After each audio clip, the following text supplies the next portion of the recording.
Hi, today we'll be working on a Famicom. This one in particular, this will be my testing Famicom, so one that I will use to test all the chips, hence I started putting this in sockets. I have a few Famicoms that I need to fix. Unfortunately, none of them fully works. Like this one, for example. This is quite interesting. This has something. I'm pretty sure has a PPU problem where it doesn't display any sprites. But again, that's why I need something to be able to test Famicoms. I have several of these and they're not working, so I need to desolder a chip and then test it. So we'll focus on this one. This one has an interesting problem, and let me show you. And the problem is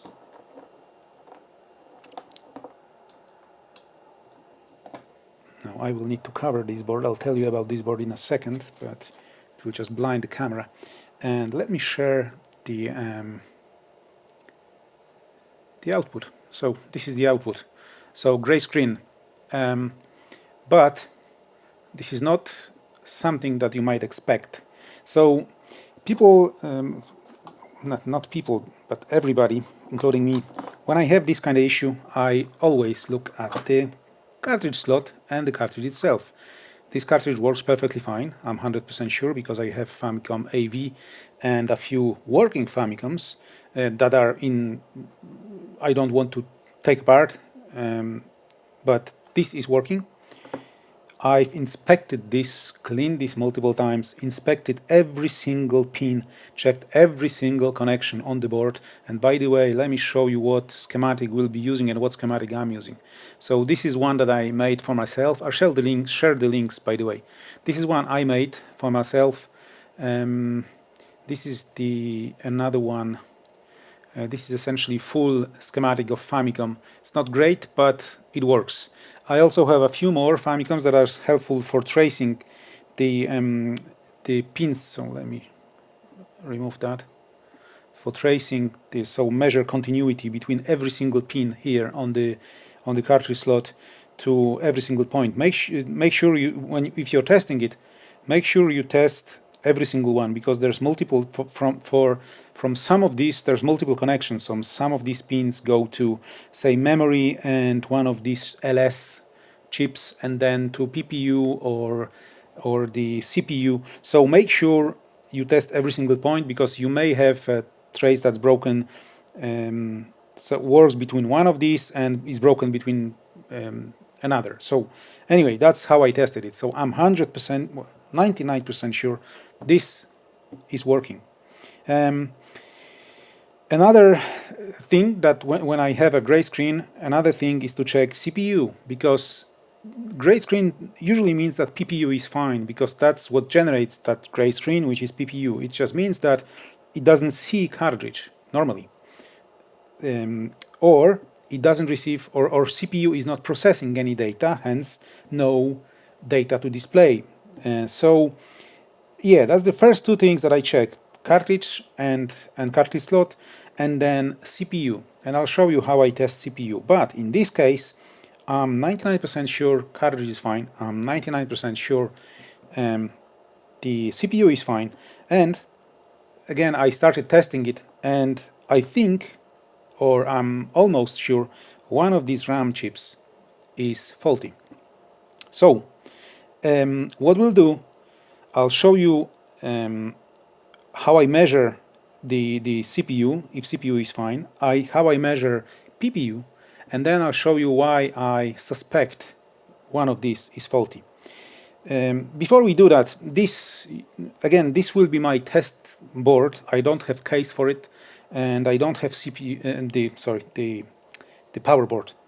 And this is a board that I bought in Japan, which is essentially kind of AV board with power supply and the power board. And I have mixed feelings about it. The good thing about it is that it's using 5 volts center positive, so it has different circuitry essentially. So I'm using this and powering it from USB. That's why I like it, because I have pretty much unlimited number of USB sockets. The other thing is that obviously it gives you AV. I think the AV output is not that great, and again, there's no modifications on this here. As you can see, it's fairly clean. The only thing that I change is this resistors, so that I get the correct signal level for the composite video. But anyway, so this is that board. Again, nothing special about it. One thing that is good is, again, USB. Maybe worth having in one of your Famicoms if you want to, but you need to cut quite a lot of stuff on the case for this. That's why I don't really think I'll be installing it anywhere. It'll be my test board. So anyway, so again, I'll be using these schematics so that you can reference them. Again, I'll post the links, and I'll be using my oscilloscope. Let me share there. Hopefully you can see something at least. So this is my Hantek cheapo kind of oscilloscope, but it works, at least for my purpose. So let's start testing it. So again, the cartridge in the slot. I'll plug the power. I will cover these LEDs, and again, let me share output. As you can see, nothing there. So again, after checking the cartridge and cartridge slot, checking the continuity on every single pin, I test CPU and PPU. So let me connect. I know the ground is here, this resistor, and let's go ahead and start testing it. So first things first, check the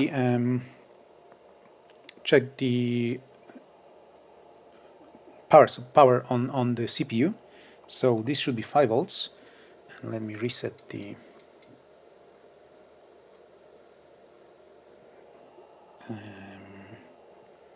why I don't have 5 volts there.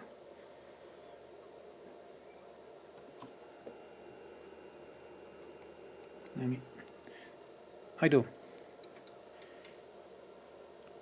So as you can see, 5 volts right there. Hopefully you can see this. So 5 volts on the CPU. PPU, that's by the way pin 40 on both CPU and PPU. Same thing, 5 volts. So that's one thing. So we have power to both of these chips. Now let's start testing the CPU first. So on the CPU, pin 29 is clock. So 29 is right here, I believe. Let's count it. 1, 2, 3, 4, 5, 6, 7, 8, 9, right there. And as you can see, something is happening on the there. So 21.47 roughly megahertz, and there is a signal. I don't care about the actual shape. It's not perfect, but it's Famicom. So we have 21.47. That's what we expect. Next thing I check is the M2 signal, pin 31, and that should be so 1, 2 right there. And let me adjust this again, and that should be about 1.7, 1.8 right there, as you can see, and the number is right here, by the way. See my finger there? Right there. So it's there. So this tells me that CPU is most likely fine. Let's just check reset again. Reset is pin 3. Reset should be high, so 5 volts, and it is 5 volts. So CPU most likely is working. Let's check a few data lines. So data lines are right here. So right here there is stuff happening, as you can see on the data line. So 500 kilohertz. Let's check another random one. Again, happening, something is happening. Let's check address lines. These are address lines here. Again, CPU seems to be working, no problem. One thing worth checking is the NMI. So pin 33, and pin 33 is 7th from the 1, 2, 3, 4, 5, 6, 7. So this, on a working Famicom, should be roughly 60 Hertz. Am I counting it right? Oh no, it's not 7. Sorry, 1, 2, 3, 4, 5, 6, 7, 8. So pin 33 is 8. This one, right here. So again, pin 33. 1, 2, 3, 4, 5, 6, 7, 8, 9, 10. 1, 2, 3, if I'm not mistaken. This should be 60 Hertz NMI on a working Famicom. And let me reset this thing just to be sure. As you can see, nothing is changing. And this NMI is actually signal coming from the PPU on pin 19. Pin 19 on the PPU is right here. And again, nothing there. Should be 60 Hertz on NTSC. This is NTSC, obviously, this is Famicom. So there's no NMI interrupt on coming from the PPU. But let's check PPU. So PPU, again, let's check the clock. Clock is on pin 19. And again, if we adjust, as you can see, 21.4 whatever. So the clock is there, clearly. Let's check, did we check power? We did, so 5 volts. Let's, right there. Right there. Let's check CPU data lines. So these are right here. So as you can see, oh God, as you can see, we have stuff on the data lines, but this thing, this ALE, I'm not sure what that signal is.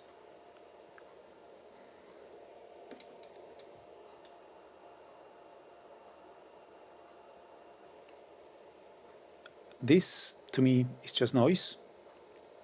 It's not data, definitely. And let's check the CS, and the CS is 13.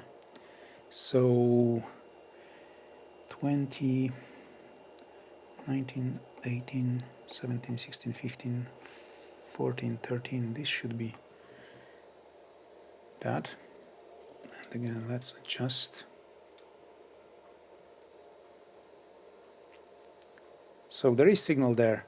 So I believe this is actually fine, but I think the problem is where we have, if we check the AD on the PPU AD lines, so for example these lines here. So these lines, looking at my diagrams, these lines, let me have a quick look. So AD go to memory. So this go to U, what is it, U4, so this chip right here. So these lines, at least some of them, so AD, let me have a look at the diagram. So AD 1, 2, 3, 4, 5, 6, 7, and these are pin, let's say 31, 30, sorry, 32, 33. So 33 pin, well, let's just say it's somewhere here. Doesn't really matter as long as I... So, as you can see there,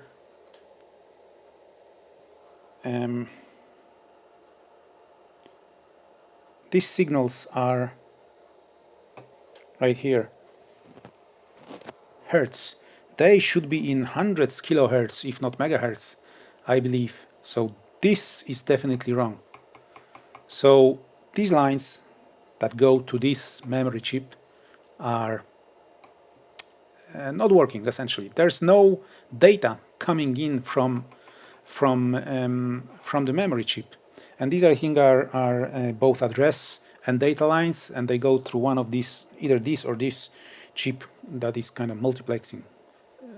I'm not 100% sure, but yes, these lines are not good, essentially. So again, we have clock, we have the CPU is fine. PPU, again, some signals seem to be okay, some signals like the data, not really, but again, PPU is generating signals, so I believe this one's fine.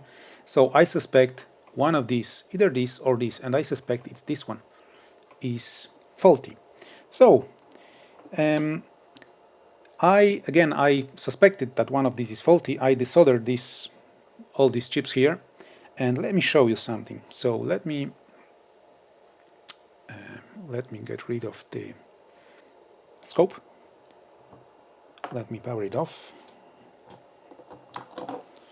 I'll remove the cartridge, and what I'll do, I'll swap these two chips and we'll see if there's any difference. So I'll do it off camera, and okay, so the chips are removed. This one was here, so I'll put it in here. Just make sure if you're doing this, make sure you have the pins or the chip in the right orientation. And again, this one was right here, so I'm just swapping these two chips. Okay, so let's put the cartridge back in, and hopefully you'll see what I saw. Let me share the output, and can you see this? So CPU, PPU, well, I'm hoping they are fine. It's just this scrambled garbage on the screen. So again, I suspect, let me power it off, but this is a huge difference. We only saw the gray screen. Now it kinda works.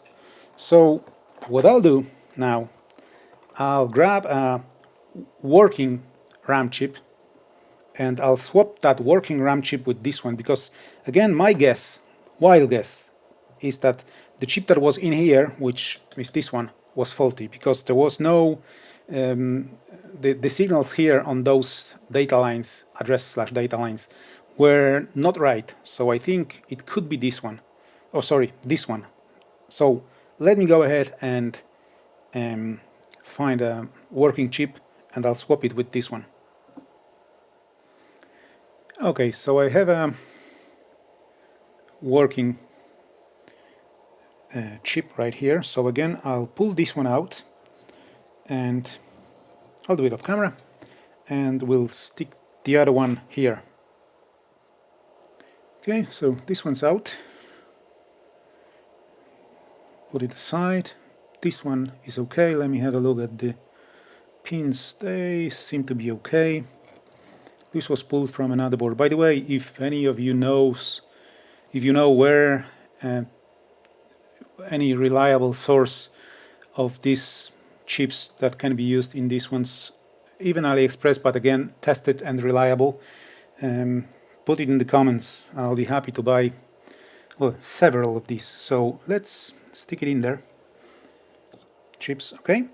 So again, the orientation, make sure that notch is right here. Okay, moment of truth. Let me share the output window, and let's have a look. Yeah. Gray screen, that's good sign, without the cartridge. And we have garbage. So maybe it's this chip that was faulty. Or it could be PPU. Okay, let me swap now this one with that other one that I pulled out. Or maybe they are both faulty. Well, that's also a possibility. So I'll pull this out. Okay, this one's out. And let's stick this one in here. There's also a possibility that one of these is faulty. But yeah, we'll see.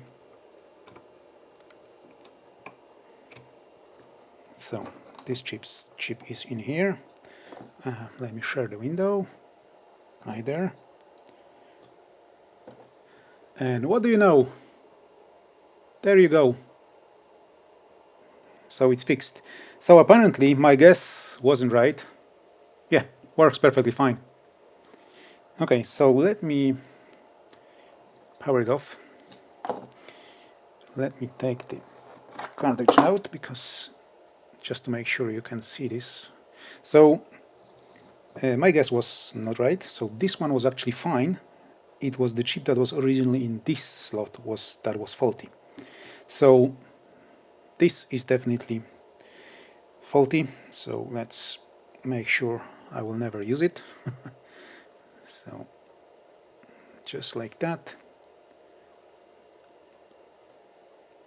So I will never use it again. So let's now have a look at these address data lines, what the correct signal should be. So I'll plug the cartridge again, I'll plug the power in, and I'll put this here so that you're not blinded. And let me share my oscilloscope right there. The camera has moved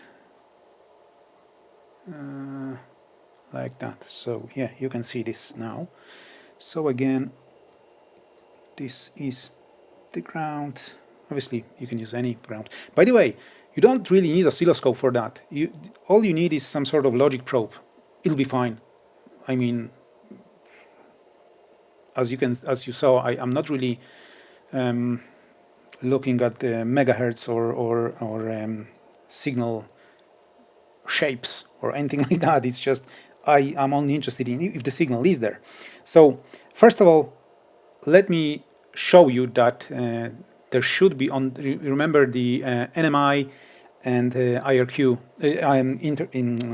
NMI and interrupt on this one. So that was pin what, NMI 33. So 8 from this side. 1, 2, 3, 4, 5, 6, 7, 8. This one is NMI, and as you can see, 60 hertz, exactly 60 hertz, right? So now the PPU is actually displaying something because it's sending interrupts to the PPU, and that's how I make sure. And this was, I believe, this pin. No, not this one, second pin. This one, that one was clock. So again, 60 hertz. So if you remember, these data lines here were not really right. By the way, CS, let's check the CS.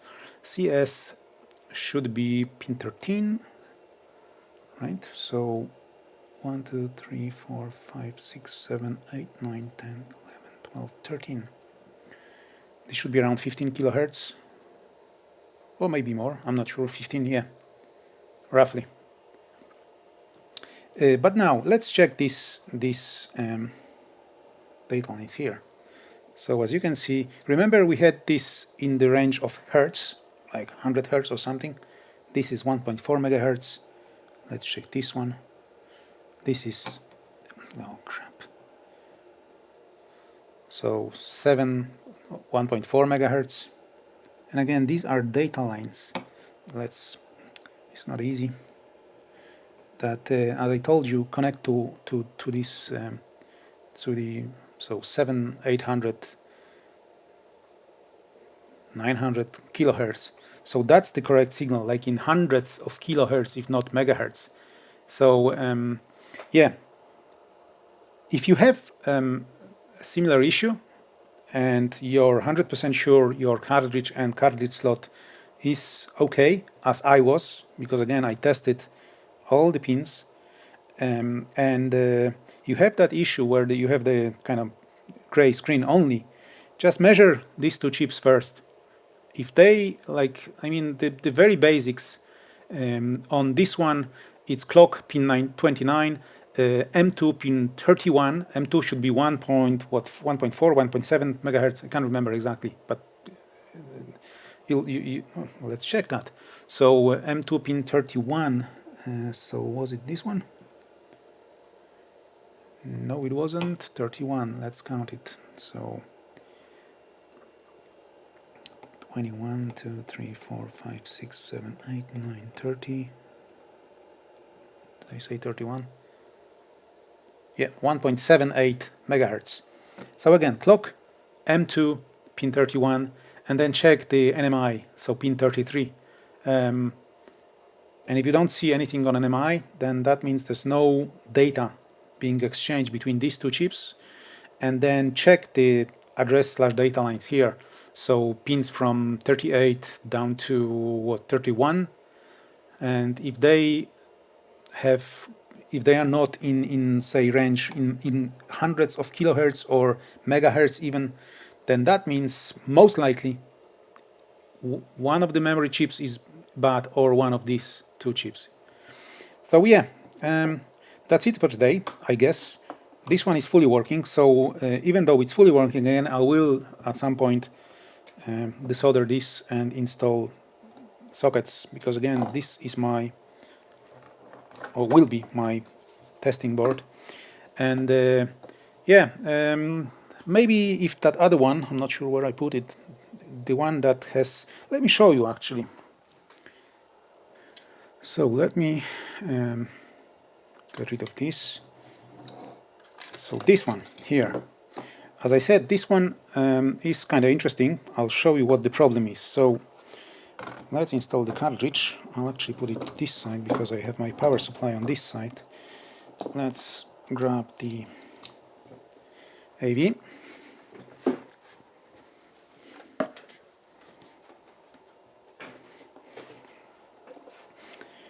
Let's connect the power, and let me share my output there.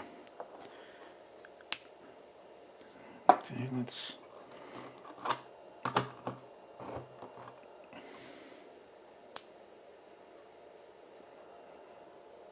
okay, so this, oh yeah, this is the one that I desoldered the memory. Okay, so I won't show you, I just desoldered the memory from this one. Okay, that was my mistake. But anyway, this one, as I said, so for example, if you take DigDug, it will show the initial screen, and when it goes to that demo mode, it just goes to half of the screen where the first sprite is supposed to be displayed, and it just stops. And when I use I have a test cartridge. When I put that cartridge, it works perfectly fine, it goes through the whole cycle, but there's, I think, 2 or 3 screens where it's testing the sprites, and the sprites just never show up. So I'm pretty sure it's this PPU that's faulty. So yeah, I will test it. And sorry about that, I forgot I just desoldered the memory from here. So clearly it won't work. So again, that's it for today. I hope this helps somebody, especially with this oscilloscope. And as I said, you don't really need an oscilloscope. Actually, there is. I saw recently. I saw very interesting, like in oscilloscope in kind of multimeter form, 60-70 euro, and quite good. Goes up to I think 10 or 20 megahertz. So plenty for this kind of work, and cheap, so you can buy it. But again, you can also use cheap